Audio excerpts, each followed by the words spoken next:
অনেকদিন ধরে আব্বুকে বলছিলাম যে গরুর ভুঁড়ি খাবো, তার জন্য আজকে আমার আব্বু গরুর ভুঁড়ি কিনে নিয়ে আসলো। তো হ্যালো এভরিওয়ান, আসসালামু আলাইকুম, সবাই কেমন আছেন?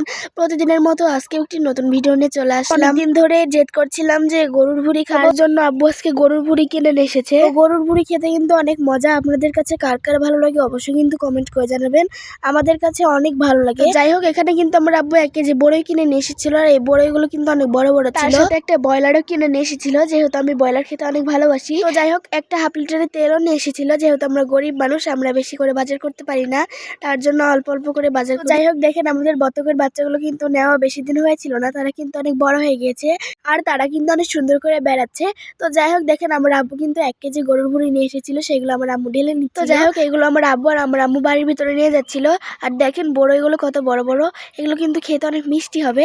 আর এদিকে আমার আম্মু পাতা ঝাড় দিচ্ছিল, যেহেতু আমার আম্মুর খড়ি অতটাও ছিল না, তার জন্য। আর এটা হচ্ছে আমাদের বাড়ির সামনের আম বাগান। এই আম বাগানে কিন্তু অনেকগুলো মুকুল ধরেছিল, আর এগুলোকে কিন্তু আমরা মুকুল বলি। আপনারা কে কি বলেন অবশ্যই কিন্তু কমেন্ট করে জানাবেন। তো যাই হোক, আমার আম্মুর কিন্তু পাতা ঝাড় দেওয়া হয়ে গিয়েছিল, তাই এগুলো সব তুলে নিচ্ছিল। যাই হোক, আমাদের যেহেতু বিলের মধ্যে বাড়ি, আর আমাদের বাড়ির সামনে অনেকগুলো আম বাগান আছে, সেই আম বাগান থেকে আমার আম্মু অনেক পাতা ঝাড় দেয়। আর এখন যেহেতু বাংলার ফাল্গুন মাস পড়ে গেছে, আর এখন গাছের সব পাতা পড়ে যাবে। যাই হোক, এখন আমার আম্মু মুরগিটা ভালোভাবে পরিষ্কার করে নিচ্ছিল, আর এটা আমার আম্মু গরম পানির মধ্যে রেখে দিয়েছিল, কারণ গরম পানির মধ্যে রাখলে ওগুলো ভালোভাবে পরিষ্কার হয়ে যায়। তো যাই হোক, আমার আম্মুর কিন্তু পরিষ্কার করা হয়ে গিয়েছিল, এখন আমার আম্মু কাটতে শুরু করে দিয়েছে। যাই হোক, আমাদের বাড়ির সামনে যে আমের বাগানটা আছে, সেই বাগানে বসে থেকে আমার আম্মু মুরগিটা কেটে নিচ্ছিল। আর দেখেন মুরগিটা কিন্তু অনেক ভারী ছিল, আর ওজন কিন্তু অনেক। আর আমাদের বাড়ির সামনে যে আমের বাগানটা আছে, সেই বাগানটাই কিন্তু সারাদিন অনেক বাতাস হয়, আর গরমের সময় কিন্তু মানুষ এখানে এসে বসে থাকে। আর এখন যেহেতু হালকা হালকা গরম পড়েছে, তার জন্য আমার আম্মু এই বাগানে এসে মুরগিটা কাটতে শুরু করে দিয়েছিল। যাই হোক, এত বড় মুরগি তো আমার আম্মু একদিনে রান্না করবে না, তার জন্য ভাগ করে রেখে দিচ্ছিল।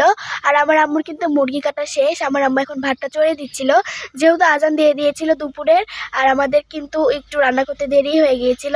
আর আমার আম্মুর যে কড়াইটা আছে, আমাদের বাড়ির সামনে যে সুন্দর পুকুরটা আছে, সেই পুকুরে এসে আমার আম্মু ধুতে শুরু করে দিয়েছিল। আর এই পুকুরটা আমার কাছে যে এত ভালো লাগে আপনাদের বলতে পারবো না। আর এখন দেখেন আমার আব্বু কিন্তু জমিটা কমিয়ে নিচ্ছিল, যেহেতু আমার আব্বু পেঁপের গাছ লাগাবে, তার জন্য। আর আগে যে কলার গাছগুলো লাগিয়েছিল, সেগুলো কিন্তু হয়নি, তার জন্য ওগুলো তুলে তারপরে আবার পিঁপের গাছ লাগাবে। আর এখানে আমার আম্মু কিন্তু পেঁয়াজটা তেলে দিয়ে ভালোভাবে ভেজে নিচ্ছিল, আর তার মধ্যে আবার মশলাও ঢেলে দিচ্ছিল। আর আমার আব্বুর কিন্তু প্রায় জমি কমানো শেষের দিকে। আর এখন আমার আম্মু মশলা আর পেঁয়াজগুলো ভালোভাবে কষিয়ে নিচ্ছিল, তারপরে আমার আম্মু এর মধ্যে আলু ঢেলে দিচ্ছিল, যেহেতু আমার আম্মু কষানো হয়ে গিয়েছিল।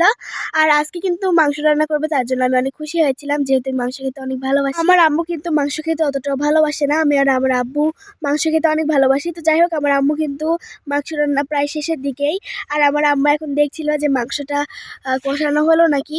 তো যাই হোক, মাংসের কালারটা কিন্তু অনেক সুন্দর এসেছে, কার কার কাছে ভালো লেগেছে অবশ্যই কিন্তু কমেন্ট করে জানাবেন। যাই হোক, আমার আব্বু কিন্তু মাটি উঁচা করে ঢেলে তুলে নিচ্ছিল, আর এদিকে আমার আম্মুর কিন্তু মাংস রান্না হয়ে গিয়েছিল। যাই হোক, সব মিলে ভিডিওটা আপনাদের কাছে কেমন লাগলো অবশ্যই কিন্তু কমেন্ট করে জানাবেন। আর আজকের মতো এখানেই বিদায় নিচ্ছি, সবাইকে আল্লাহ হাফেজ।